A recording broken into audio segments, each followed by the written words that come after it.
Diriwayatkan oleh Imam Ahmad bin Hanbal dalam musnadnya bahwa ada seorang laki-laki yang bernama Nuaiman.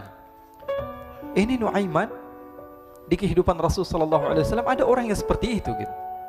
Orang yang sering minum minuman keras. Rasul sallallahu alaihi wasallam marah, murka.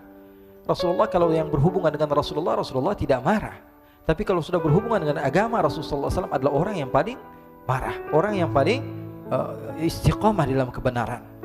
Maka Rasulullah panggil Nuaiman, apa yang kau lakukan? Dia katakan, aku minum minuman keras ya Rasulullah. Rasulullah cambuk dia. Kemudian dia bertobat kepada Allah. Kemudian ketahuan lagi minum.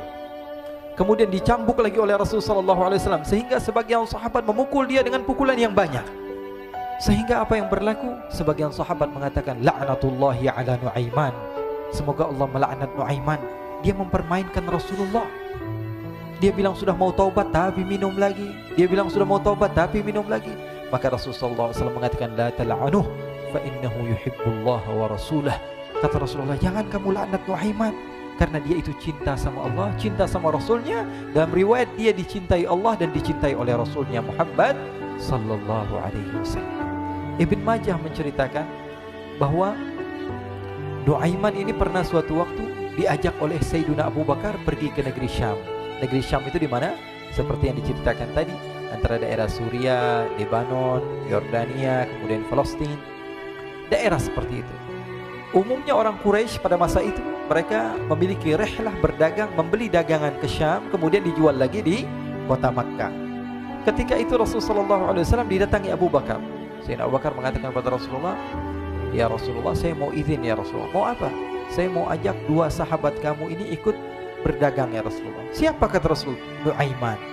Kata Rasulullah SAW, Nuaiman kamu mau ajak? Mau ngapain? Biar seru-seruan aja ya Rasulullah. Kata Rasulullah, ya sudah, saya izinkan kamu bawa Nuaiman. Ketika itu Sayyidina Abu Bakar membawa Nuaiman sama satu sahabat namanya Suwaibid ibn Harmalah. Siapa namanya? Suwaibid ibn Harmalah. Ini sahabat Rasulullah SAW yang memiliki sifat yang berbeda-beda. Kalau Nuaiman ini aneh. Pernah Rasulullah SAW dibawain makanan banyak, dikasih Rasulullah, dikasih sahabat semua. Semuanya sudah makan, tiba-tiba si Nuaiman ini, sahabat Nabi Nuaiman mengatakan kepada Rasulullah, ya Rasulullah, ini yang penjualnya, tolong kau yang bayar ya Rasulullah. Makanan udah habis. Makanan udah habis, Rasulullah SAW bingung, saya yang bayar. Akhirnya Rasulullah katakan kepada sahabat, ayo keluarkan uang, kita patungan, kita bayar. Rasulullah aja dimainin, apalagi kita orang. Sallu ala Nabi Muhammad. Nuaiman diajak Sayyidina Abu Bakar. Kata Rasulullah SAW, benar kamu mau ajak Nuaiman? Iya ya Rasulullah. Diajaklah akhirnya. Diceritakan dalam riwayat Ibn Majah, diceritakan juga dalam Siyar A'lam An-Nubala, diceritakan juga dalam Musnadnya Imam Ahmad bin Hanbal, dalam riwayat Imam Ahmad bin Hanbal.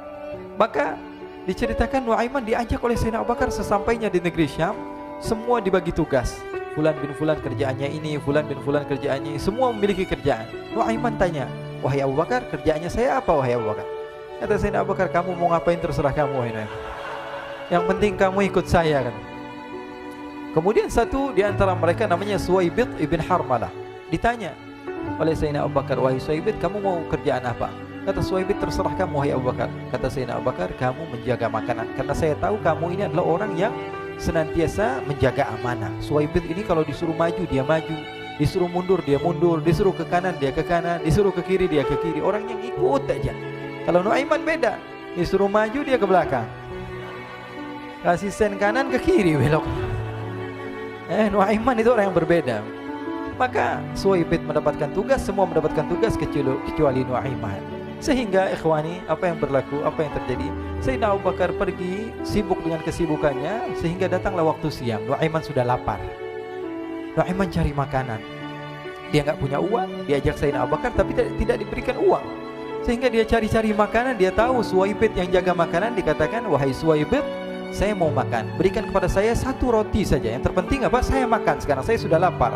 Kata Suwaibid, ya Allah Nuaiman, kita tunggu Abu Bakar saja sehingga dia datang, karena ini amanat. Amanat dari Abu Bakar, saya tidak boleh berikan kepada siapapun kecuali atas izin Abu Bakar. Kata Nuaiman, kasih saya makanan, kalau tidak saya bikin masalah sama kamu. Merah wajahnya Suwaibid, karena dia tahu, jangankan saya, Rasulullah aja dimainin. Bingung, apa yang harus saya lakukan? Akhirnya Nuaiman bilang, gampangannya aja, kata Nuaiman, kamu kasih saya makanan, atau kalau tidak saya bikin masalah sama kamu. Bingung Suhaib pikir panjang. Setelah itu dia katakan, ya sudah Nuaiman, saya tetap mau jaga amanah Abu Bakar, karena saya takut ini adalah perintahnya Allah, perintahnya Rasulullah sallallahu alaihi wasallam, dan perintah daripada Abu Bakar, sahabatnya Nabi. Kata Nuaiman, kalau memang begitu kamu maunya, ya sudah, berarti kamu ngajakin berantem sama saya. Nuaiman pergi ke pasar. Dia cari-cari tempat penjualan hamba sahaya. Dia lihat-lihat beberapa hamba sahaya. Ini berapa harganya? Ini katanya 10 qalanis. Ini berapa? Ini harganya, hitungan orang zaman dahulu, kita sih hitung seperti dirham, berapa ratus dirham gitu, 200 dirham. Yang ini berapa? 300 dirham. Yang ini berapa harga hamba sahaya? 300 dirham. Harganya antara 300, 200 sampai 100. Kemudian Nuaiman mengatakan kepada penjual hamba sahaya tersebut, saya punya juga hamba sahaya, tapi saya jual cuma 20 dirham saja, murah. Katanya, apa benar ada hamba saya harganya segitu? Iya, karena dia punya aib, ada kekurangan. Apa? Nanti kalau kalian tangkap, dia bakalan teriak, saya ini bukan hamba sahaya tapi orang merdeka. Akhirnya semua orang berkumpul mau beli. Ini Nuaiman sama Nuaiman diajak ke Suhaib bin Harmalah tadi. Kata Nuaiman, itu ada orang yang berdiri sedang menjaga makanan, itu hamba sahaya saya, tangkap saja. Oh baik. Diberikan uang 20 dirham, dimasukkan oleh Nuaiman ke kantongnya. Kemudian Suhaib ditangkap. Ketika ditangkap, Suhaib teriak, saya bukan hamba saya orang merdeka. Maka orang-orang tersebut mengatakan, saya sudah tahu kekurangan kamu. Ini memang kekurangan kamu, memang kamu, tapi saya tidak perlu dengan bacot kamu, yang penting kerjanya kamu gitu. Ya kan hamba saya untuk apa? Untuk kerja. Mau dia ngomong apa, mau ngomel terserah, yang penting dia mau kerja. Akhirnya ditangkaplah Suhaib dan dijual di pasar. Nuaiman punya uang banyak ini. Dia beli makanan, dia beli minuman, dia beli hadiah buat Rasulullah. Dia beli macam-macam di negeri Syam ini. Waktu itu adalah superpower, adidaya Romawi. Pada masa itu semua barang mahal, tapi Nuaiman banyak uangnya. Dia belanja ini, belanja itu, sehingga Sayyidina Abu Bakar pun pulang. Ketika Sayyidina Abu Bakar pulang, Sayyidina Abu Bakar cari, mana ini Suhaib? Kita semua sudah lapar. Kata Nuaiman dengan mudahnya dia mengatakan, sudah saya jual wahai Abu Bakar. Maka Sayyidina Abu Bakar bertanya, apa yang kau lakukan wahai Nuaiman? Diceritakan oleh Nuaiman dengan jujur. Nuaiman ini orangnya apa adanya, tapi nyusahin. Saya jual. Akhirnya dibawa oleh Nuaiman, Sayyidina Abu Bakar pergi ke mana? Ke pasar. Lalu dibeli lagi oleh Sayyidina Abu Bakar As-Siddiq Suhaib, yang tadinya orang merdeka menjadi hamba sahaya sebentar, kemudian dibeli lagi oleh Sayyidina Abu Bakar. Pulang ke Madinah, kisah ini diceritakan di hadapan Rasulullah SAW. Maka perawi mengatakan, fadhahikan nabiyyu hatta badat nawajiduhu. Ketika diceritakan kisah Nuaiman tersebut dengan Suhaib, Rasulullah tertawa sejadi-jadinya, sehingga gigi geraham Rasulullah SAW nampak di wajah mata para sahabat. Sehingga perawi lain mengatakan, 1 tahun berlalu Rasulullah, setiap ada tamu yang datang pada Rasulullah, Rasulullah akan ceritakan kisah Nuaiman menjual Suhaib tersebut. Jadi ada ikhwani, jangan kalian kira Rasulullah SAW itu hidup di satu masa sahabat-sahabatnya itu seperti ustadz-ustadz yang khusyuk, yang kayak Habib bin Anis ini banyak.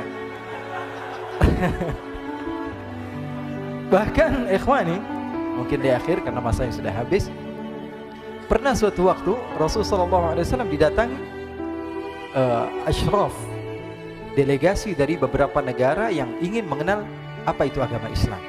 Sehingga mereka datang ke rumah Rasulullah SAW membawa unta, kendaraan yang ketika itu kendaraan yang paling mahal mereka miliki, itu untanya yang paling mewah. Diikat di depan rumah Rasulullah SAW. Tamunya pun masuk, duduk bersama Rasulullah SAW. Di depan rumah Rasulullah SAW ada beberapa sahabat. Ada Sayyiduna Hamzah, kalian tahu Sayyidina Hamzah adalah orang yang pemberani. Ada Sayyiduna Umar, kalian tahu Sayyidina Umar adalah orang yang pemberani. Ada Sayyiduna Ali bin Abi Thalib, ada Sayyiduna Sa'ad bin Abi Waqqas. 4 sahabat ini lagi nongkrong gitu depan rumahnya Rasulullah SAW, berjaga sebelum Allah Subhanahu wa taala turunkan ayat wallahu ya'simuka minan nas. Ketika mereka sedang asyik duduk, tiba-tiba Nuaiman datang.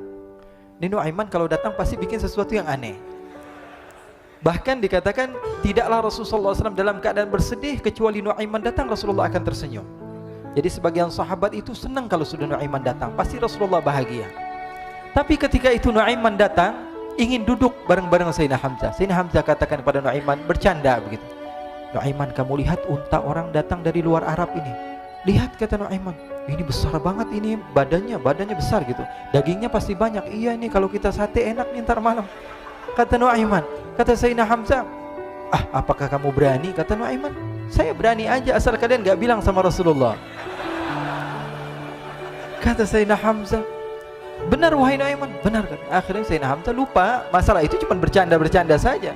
Sayyidina Hamzah lagi asik sama Sayyidina Umar, Sayyidina Ali. Tiba-tiba apa? Ternyata ketika dia melihat unta tersebut sudah pisah antara kepala sama badannya.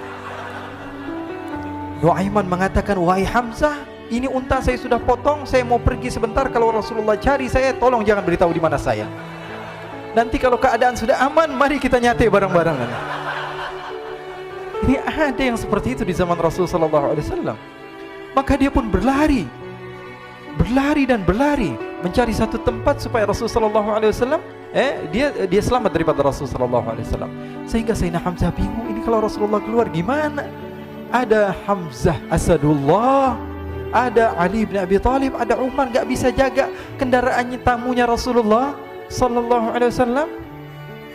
Akhirnya benar apa yang terjadi, ikhwani. Rasulullah SAW tamunya mau pulang. Ketika dia buka pintu tamu melihat apa? Untanya sudah begitu. Mereka teriak, wa naqatah, unta kami wahai Muhammad. Baru mau kenal Islam, unta kami, kendaraan kami sudah dibuang. Rasulullah SAW lihat Sayyidina Hamzah, lihat Sayyidina Ali. Mereka gak bisa ngomong, mereka hanya bilang apa? Nuaiman ya Rasulullah. Rasulullah perintahkan Sayyidina Umar, wahai Umar, sekarang kamu ambil uang, kemudian kamu gantikan, kemudian kamu berikan 2 kali lipat daripada harta unta ini, sehingga apa?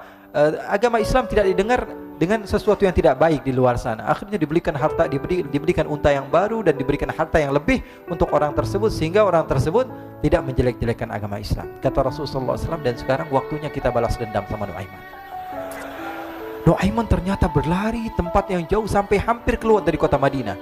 Dia dapatkan seorang sahabat Nabi yang hadir juga dalam peperangan Badar, namanya Al-Miqdad bin Al-Aswad. Siapa namanya? Al-Miqdad bin Al-Aswad ketika itu sedang menggali sumur.